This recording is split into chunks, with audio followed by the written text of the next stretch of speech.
Hello students, आज हम class 10 Hindi medium math में एक्सरसाइज 4.3 के क्वेश्चन को सॉल्व करेंगे। ठीक है, हमने द्विघात समीकरण का मानक रूप पढ़ा है। क्या होता है? ax² + bx + c बराबर 0। तो हम किसी भी समीकरण का मूल कैसे ज्ञात करते हैं? पहले उसका हम गुणनखंड करते हैं, फिर x का मान निकालते हैं। वो मान क्या होते हैं? मूल। जैसे x² मतलब इसके कितने मूल होंगे? 2। तो मूल निकालने के लिए एक और तरीका है, एक और विधि है। कौन सी? श्रीधराचार्य द्विघाती सूत्र या फिर द्विघाती सूत्र भी इसको कहते हैं। ठीक है, इस सूत्र में हम a, b और c के मान रख के समीकरण के मूल निकाल सकते हैं। ठीक, तो इसे मूल ज्ञात करने के लिए इस सूत्र का यूज किया जाता है। ठीक, अब मूल कब ज्ञात कर सकते हैं? जब b² - 4ac का मान 0 से बड़ा हो या बराबर इसका मान, तभी आप समीकरण को हल कर सकते हैं और उसका मान ज्ञात कर सकते हैं। ठीक, तो पहला प्रश्न है, यदि निम्नलिखित द्विघात समीकरणों के मूलों का अस्तित्व हो तो इन्हें पूर्ण वर्ग विधि द्वारा ज्ञात कीजिए। ठीक, तो अस्तित्व कैसे हम ज्ञात कर सकते हैं? जब b² - 4ac बड़ा हो 0 से। चलिए देखिए कैसे करना है।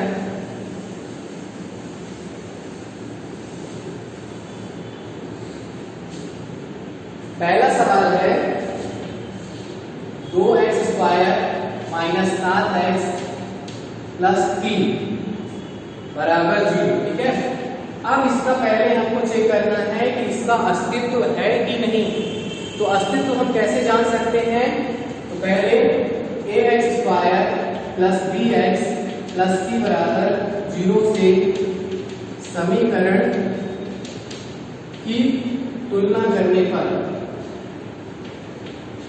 तो पहले हम a और b c का मान निकाल लें। तो देखिए a की जगह पे 2 है, a बराबर 2 आ गया। b की जगह में -7 है, तो b बराबर -7 आ गया। प्लस था ये माइनस था, प्लस माइनस माइनस। c की जगह में क्या है? 3। ये मान आ गए। अब हम कैसे चेक कर सकते हैं इसका अस्तित्व है कि नहीं? b² - 4ac बड़ा हो 0 से। अब इन मानों को आप यहाँ पे रखिए। तो देखिए b² मतलब -7 का स्क्वायर माइनस 4 गुणे a का मान 2 गुणे c का मान 3। अब 7 का वर्ग होता है 49, माइनस का आप 2 बार मल्टीप्लाई करोगे तो प्लस हो जाता है, फिर माइनस 4 का 2 से इंटू किए तो 8, 8 का 3 से मल्टीप्लाई किए तो 24। अब 49 में से 24 माइनस कर दिए तो 25 आ गया, और 25 0 से बड़ा है, मतलब द्विघात समीकरण का अस्तित्व है। अब इसको हम किस विधि से लगाएंगे? पूर्ण वर्ग विधि द्वारा। ठीक है, तो इतना करने के बाद पूर्ण वर्ग विधि, ठीक है, तो पूर्ण वर्ग विधि में कुछ हम स्टेप्स को फॉलो करेंगे और सॉल्व करेंगे। ठीक, पहला स्टेप ये करना है हमको कि जो x² का गुणांक है, x² का गुणांक मतलब x² में जिस संख्या का गुणा हो 2 का, उसको हमको हटाना है। हटाना है मतलब 2 का या तो आप कॉमन निकाल लीजिए सभी से। कॉमन निकालना या भाग देना सेम है। ठीक है, तो कॉमन का निकाल के हम क्या करेंगे? 2 से भाग देने पर आप कॉमन भी निकालते हैं, तो कॉमन निकालना मतलब भाग देना ही है। तो सभी को 2 से भाग कर दीजिए बटे 2। तो 2 से 2 कर लिया, मतलब x² - 7/2x + 3/2 बराबर 0। ये तो पहला काम है। ठीक है, फर्स्ट स्टेप हमको x² के गुणांक को हटाना है। x² का गुणांक हट गया। दूसरा क्या करना है? सेकेंड स्टेप, हमको जो अचर पद होता है, अचर पद जिसमें चर ना हो, जैसे 3/2 इसमें चर नहीं है, x y कुछ नहीं है, तो अचर पद को आप पक्षांतर कर दीजिए, RHS में ले जाइए। तो सेकेंड x² - 7/2x बराबर -0 - 3/2। प्लस 3/2 पक्षांतर किए तो 0 माइनस 3/2 पक्षांतर कर लिया। ठीक, अब एक्स स्क्वायर माइनस 7/2x बराबर 0 में आप 3/2 को माइनस करेंगे 3/2 ही रहेगा। ठीक, अब थर्ड स्टेप आपको क्या करना है, जो ये b है, b पता है ना, बीच वाला a एक्स स्क्वायर फिर plus ax square plus bx plus c होता है, तो जो b वाला पद है इसको आपको क्या करना है, आधा करना है, हाफ। ठीक, आधा भी करना है और उसका वर्ग भी करना है। आधा कैसे करेंगे, देखिएगा 7/2 को आधा करना मतलब ध्यान देना, जैसे हम बोलते हैं 4 को आधा कीजिए तो 4/2, तो आपने पढ़ा है जब भाग का चिन्ह हम मल्टीप्लाई में बदलते हैं तो 4 गुणे 1/2 हो जाता है। कैसे, भाग की बाद वाली संख्या का व्युत्क्रम हो जाता है, मतलब आधा करने से मतलब है आप दी हुई संख्या में 1/2 का गुणा करो। किसी भी संख्या को आधा करना है तो आप 1/2 का उसमें गुणा करो। ठीक, तो 7/2 का हमको आधा करना था, तो 7/2 का आधा क्या होगा, 7/4। यहाँ पे 7/8 होता तो 7/8 का आधा 7/16, ठीक है, 8×16, तो 7/2 का आधा कितना हो गया, 7/4। तो हम क्या करेंगे थर्ड स्टेप में, 7/4 का वर्ग दोनों पक्षों में जोड़ देंगे, यानी कि 7/4 के वर्ग को दोनों पक्षों में जोड़ने पर अब हम दोनों पक्ष में क्यों जोड़ रहे हैं, तो आपको पता है समीकरण का मतलब होता है कि दोनों पक्ष आपके बराबर हैं, तो एक पक्ष में आप कुछ भी जोड़ोगे तो दूसरे पक्ष में भी उतना आपको जोड़ना पड़ेगा, तभी उसका संतुलन बराबर रहेगा। यदि आप एक पक्ष में जोड़ते हो दूसरे पक्ष में नहीं जोड़ोगे तो उसका संतुलन बराबर नहीं रहेगा। ठीक है, एग्जाम्पल, जैसे आप सामान ले रहे हैं मार्केट में, जैसे सब्जी ले रहे हैं तो एक तरफ वजन बढ़ाएंगे तो दूसरी तरफ भार भी बढ़ाना पड़ेगा। सामान आप एक तरफ बढ़ाते हैं तो दूसरी तरफ भार भी बराबर रखते हैं, ठीक है ना, बढ़ाएंगे तब ना दोनों बराबर होगा।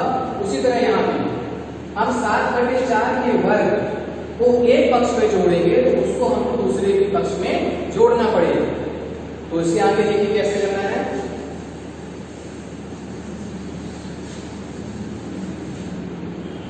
हमारा प्रश्न क्या था, x square minus 7/2x plus 7/4 का स्क्वायर।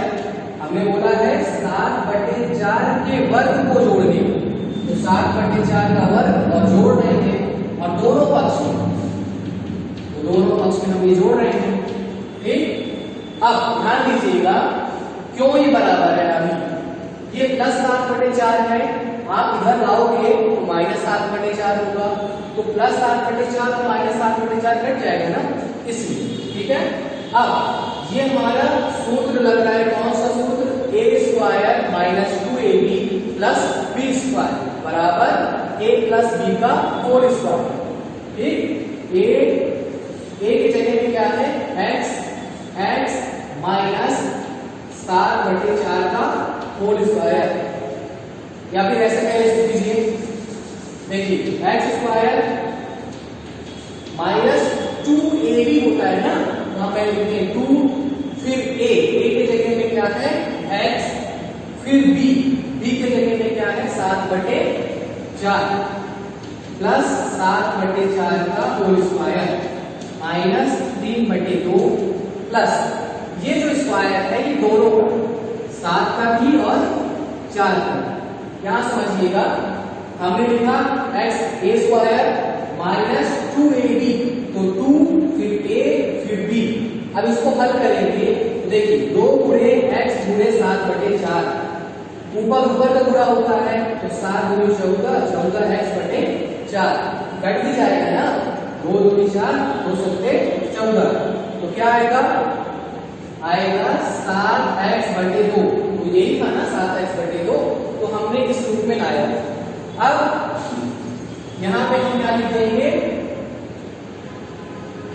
a मतलब x माइनस 7/4 का whole square, a square minus 2ab plus b square बराबर a माइनस b का होल स्क्वायर बराबर माइनस 3/2 प्लस 7 का वर्ग 49, 4 का वर्ग 16। ठीक, अब x माइनस 7/4 का स्क्वायर बराबर 2 और 16 का लघुत्तम। 2 के पहाड़ा में 16 होता है 2 के टेबल में, तो हम बड़े नंबर को लघुत्तम मान लेंगे। अब 2 से 16 को काटिए, 8 आएगा, 8 का 3 से मल्टीप्लाई, 16 को 16 से काटे तो 1 आया, 1 का 49 से गुणा। ठीक, तो x माइनस 7/4 का स्क्वायर बराबर 3/24 माइनस प्लस 49/16। ठीक है, इधर का आपने नोट कर लिया होगा। अब इसके आगे देखिएगा,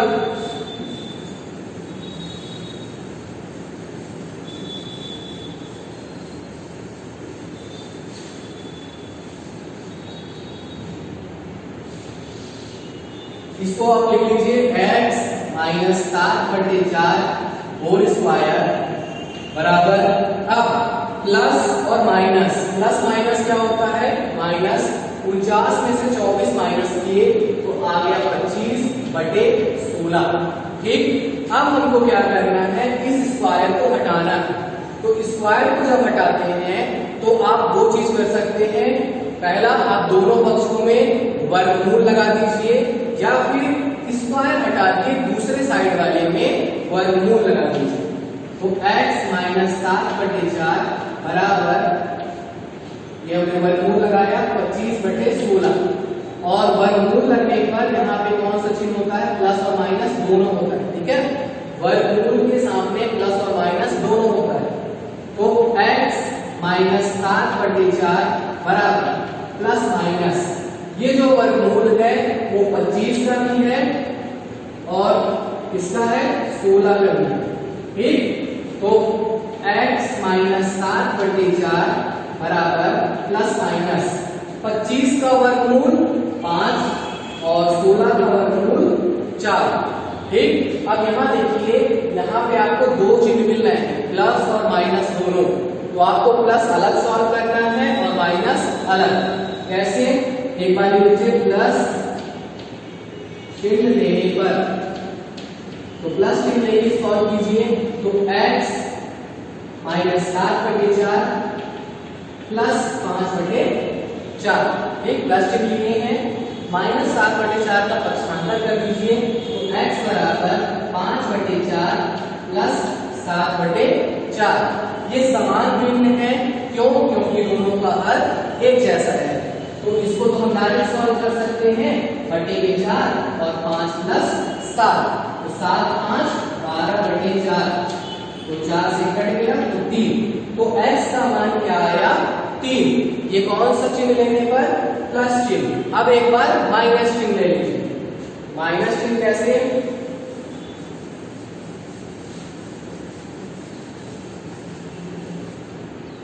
माइनस चिन्ह, तो माइनस चिन्ह लेने पर फिर से आप दोनों पक्ष लिखेंगे, x माइनस 7/4 बराबर माइनस 5/4। अब हमने माइनस चिन्ह लिया, माइनस 7/4 का पक्षांतर कीजिए, तो क्या हो जाएगा, प्लस 7/4, फिर 4 और 4 का लघुत्तम 4 माइनस 5 प्लस 7। ठीक, समान भिन्न था तो कुछ भी आप मत कीजिए, जो है उसी को आप जोड़ लीजिए या घटा लीजिए। प्लस माइनस, माइनस 7 में से 5 किया तो 2, 2/4 काट दीजिए, 2 2 2 2 4, 1/2। तो x के दो मान प्राप्त हुए, पहला क्या 3 और दूसरा 1/2। ये है पूर्ण वर्ग विधि। ठीक है, बन जाएगा सही से। चलिए इसी का क्वेश्चन और देखिए, 3rd नंबर कैसे करना है।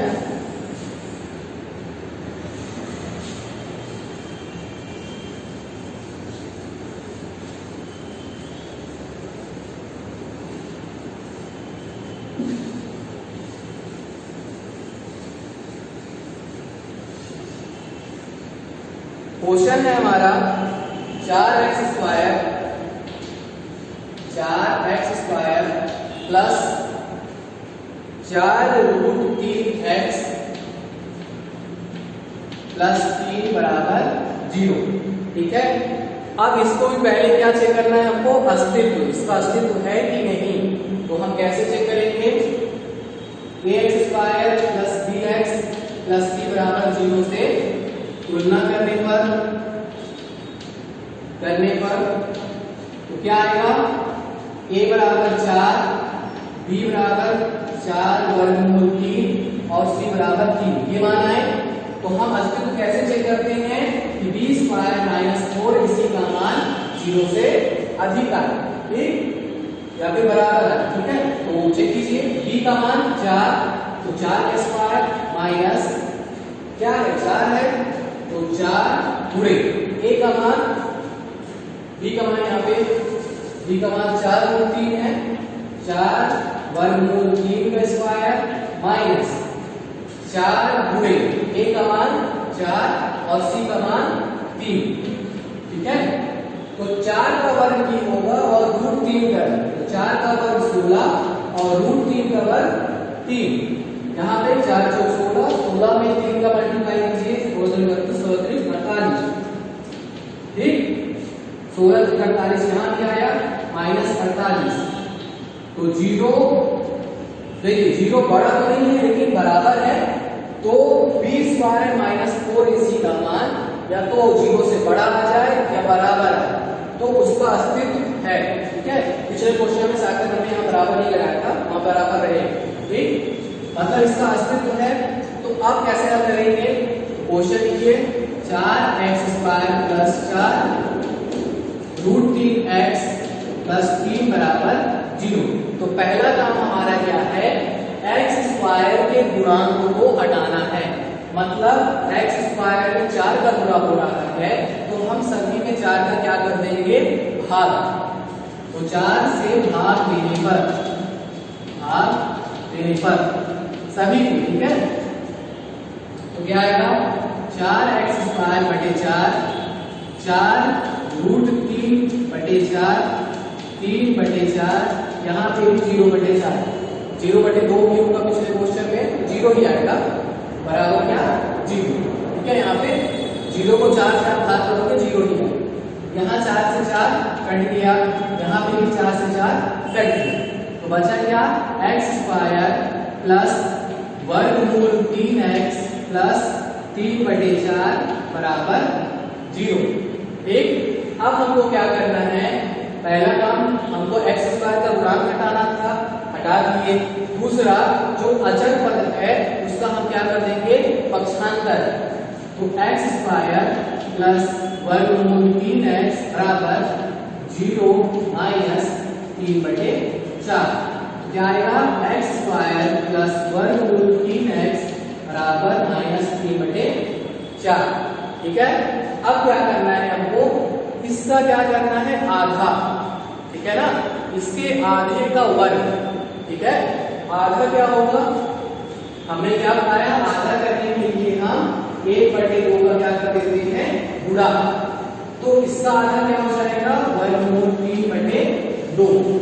तो वर्गमूल 3/2 का वर्ग हम दोनों पक्षों में जोड़ देंगे, क्योंकि समीकरण में दोनों पक्ष बराबर होने चाहिए। अब क्या लिखेंगे, वर्गमूल 3/2 आया, तो 3/2 के वर्ग को दोनों पक्षों में जोड़ने पर, आप दोनों पक्षों में जोड़ सकते हैं या फिर एक ही पक्ष में जोड़ना और घटाना दोनों पड़ेगा, तो हम दोनों पक्षों में जोड़ देंगे। ठीक है, तो क्या आएगा, x स्क्वायर प्लस वर्गमूल 3x प्लस वर्गमूल 3/2 का वर्ग बराबर -3/4 प्लस वर्गमूल 3/2 का वर्ग। हमने लिखा था वर्गमूल 3, ये वर्गमूल केवल 3 में है, 2 में नहीं, तो वर्गमूल 3/2 को हमने दोनों पक्षों में जोड़ दिया। अब इसके आगे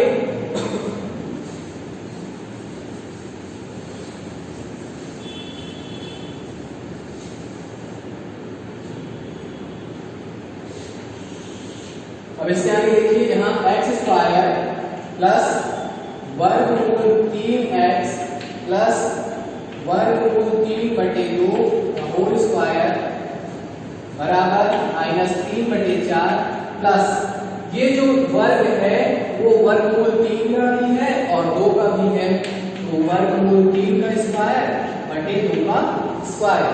यहाँ देखिए a square plus 2ab plus b square बन रहा है, तो पहले इसको बना लीजिए। तो x स्क्वायर प्लस 2ab, तो हमने 2 लिखा, a की जगह पे x है तो x लिखा, b की जगह पे √3/2 था तो हमने उसको लिख दिया, प्लस वर्गमूल 3/2 का वर्ग। समझ में आया? देखिए आप गुणा करेंगे तो इस 2 से ये 2 कट जाएगा, बचेगा क्या? वर्गमूल 3 और x, तो वर्गमूल 3x आ जाएगा। ठीक है, अब -3/4 प्लस ये वर्ग से और ये रूट कट जाएगा, वर्गमूल कट जाएगा, बचेगा क्या? 3 और 2 का वर्ग 4। फिर इसको हम लिख देंगे a प्लस b का होल स्क्वायर। कैसे आया? a square plus 2ab plus b square बराबर a प्लस b का होल स्क्वायर बराबर सेम नंबर है, तो ये दोनों क्या हो गए? कट गए, बचा क्या? 0। भाई 3/4 में आप 3/4 माइनस कर रहे हो तो 0 आ जाएगा। अब वर्ग को आप हटाओगे तो क्या हो जाएगा? इधर आएगा तो वर्गमूल, तो 0 का वर्गमूल तो 0 ही होगा। अब हमको x का मान निकालना है, तो वर्गमूल 3/2 का पक्षांतर कर दीजिए। अब चिन्ह से मतलब नहीं, ठीक है? तो x बराबर 0 माइनस वर्गमूल 3/2, तो 0 में आप इसको माइनस करोगे तो वही आ जाएगा माइनस वर्गमूल 3/2। लेकिन याद रखिएगा प्रश्न में स्क्वायर था, वर्ग था, मतलब इसके 2 मूल होंगे, तो यहाँ पे आप प्लस माइनस नहीं मानते हो, एक बार प्लस क्यों लेके करोगे तो भी यही आएगा, माइनस क्यों लेके करोगे तो भी यही आएगा। तो इसके 2 मूल यही दोनों मूल, दोनों में क्या आएगा? माइनस वर्गमूल 3/2 और दूसरा मूल भी माइनस वर्गमूल 3/2। ठीक है, आपका क्वेश्चन फर्स्ट के 2 क्वेश्चन हुए हैं, बचे 2 क्वेश्चन आपको सॉल्व करने हैं इसी तरह। ठीक है, फिर क्वेश्चन सेकेंड नेक्स्ट वीडियो में बताया जाएगा।